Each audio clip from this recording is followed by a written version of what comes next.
पांढरा निळकंठ. एका शेतकऱ्याला वडिलोपार्जित भरपूर संपत्ती मिळाली. तो दिवसभर निष्क्रिय बसून हुक्का पिऊन गप्पा मारत असे. नातेवाईक आणि नोकर-चाकर त्याच्या आळशीपणाचा फायदा घेऊन त्याची अर्धी कमाई हडप करत होते. एके दिवशी त्याचा जुना मित्र त्याला भेटायला आला. मित्राची अवस्था पाहून त्याला वेदना झाल्या. ढासळलेल्या आर्थिक परिस्थितीमुळे व्यापारी खंगून गेला होता. तो अधिकच व्यसनाधीन झाला होता. मित्राने शेतकऱ्याला समजावण्याचा प्रयत्न केला, पण त्याच्यावर काहीही परिणाम झाला नाही. मग त्याने शेतकरी मित्राला सांगितले की तो त्याला एका महात्म्याकडे घेऊन जाईल, जो त्याला श्रीमंत होण्याचा मार्ग सांगेल. हे ऐकून तो लगेच आपल्या मित्रांसह त्या महात्म्याकडे गेला.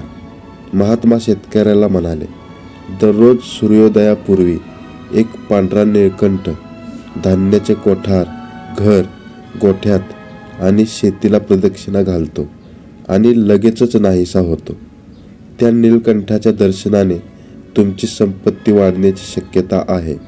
दुसऱ्या दिवशी सूर्योदयापूर्वी शेतकरी आनंदाने उठला आणि निळकंठाच्या शोधात त्याच्या शेतात गेला.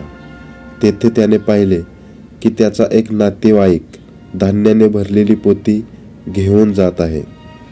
काही वेळातच तो गोठ्यात पोहोचला आणि त्याने पाहिले की त्याचा नोकर दुधाने भरलेली बादली चोरून आपल्या घरी घेऊन जात आहे.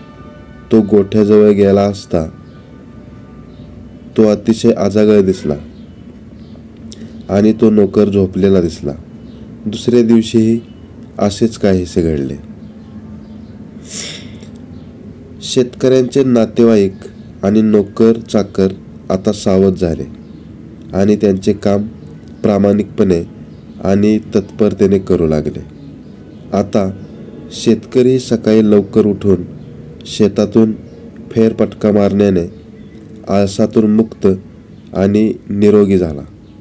पण त्याला पांढरा निळकंठ काही दिसला नाही.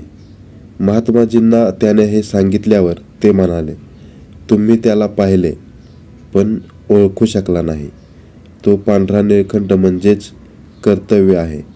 हे ऐकून शेतकऱ्याचे डोळे उघडले आणि तो व्यसन आणि आळसातून मुक्त होऊन एक सुखी जीवन जगू लागला.